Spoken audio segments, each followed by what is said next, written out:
Hello, I'm Cyclone Covey, the founder of Momentum Video. Today, I'm here to discuss 10 things you need to produce quality video for your business. And as a bonus, I'll also cover 3 things that you don't need. The first 5 items in our top 10 list relate to your equipment. Number 1, you need a proper camera. Obviously, you need a good camera, but with thousands of cameras on the market, finding a good one can be tricky. First is the resolution that the camera captures. 1080p is the minimum that you want to record in.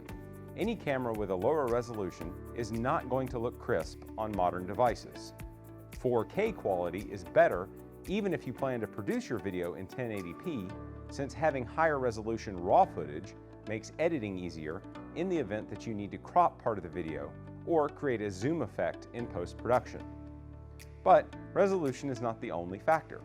All 4K cameras are not created equal. Factors that will affect your recording include the lens, the size of the camera sensor, the field of view, and more. Other factors include the type of footage you want to capture. If you're taking action shots in rugged terrain, then a GoPro or similar camera may be your best option. But for interviews and other less extreme settings, a more traditional 4K camera will likely produce better results. We will have another video that discusses a few different types of cameras, including mobile phone cameras, and the positives and negatives for each type of camera. After you get the camera, the next thing that you need to ensure is item number 2, that you have good lighting. Poor lighting can totally ruin your efforts. The footage will appear grainy and low quality even if you are using a 4K camera. If you have ever seen a new studio, you'll notice that the set is very bright. This is to ensure that the camera picks up every detail and the image does not suffer from a lack of light. If you're outside in daylight, then you will generally have enough light. If you are inside, you want to make the setting as bright as you can. And while it is technically possible to have too much light, which is called overexposure, most videos suffer from not enough light rather than too much. Number 3, sound. Your videos won't perform well if the audio is bad. In general, you should use an external microphone that plugs into your camera. If your camera has a built-in microphone, it will be tuned to pick up all sound, which means you'll have a hollow sound with background noise and possibly echo. You've been listening to me on an external microphone. For comparison, this is what I sound like on my camera's internal microphone. The difference is huge. You don't want your viewers to be distracted because of sound issues. The 4th thing you need to produce quality video is a method to stabilize the camera. Shaky footage is nearly unwatchable. The easiest way to stabilize the camera is to put it on a tripod.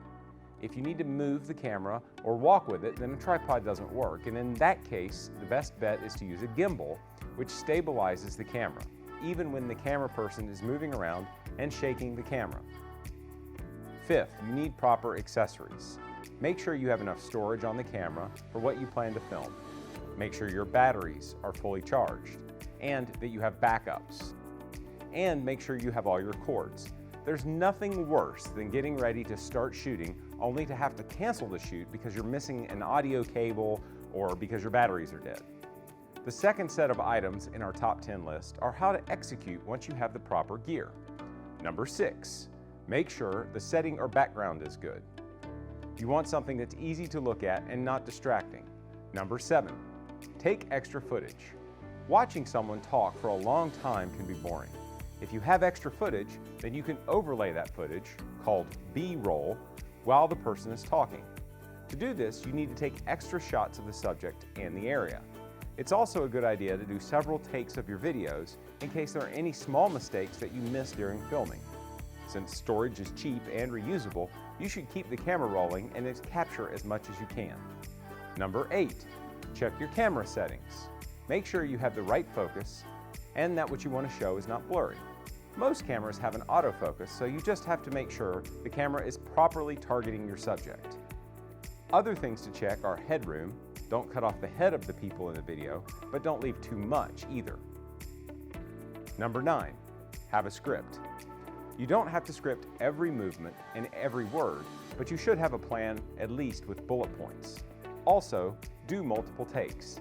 That way, if you have something go wrong in one part of the video, you can still fix the video with editing during the second or third take. And number 10, we call the people in the video the talent. So in this video, I'm the talent. Work with your talent ahead of time to ensure that they are comfortable on camera. Here are some tips. First, make sure they have solid clothing, no stripes, and definitely no green. Here's why.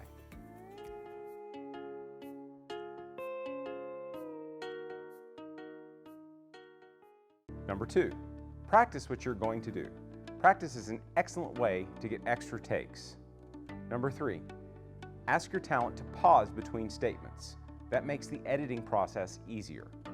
And number 4, don't bob, weave, bounce, or lean because it's distracting to the viewer.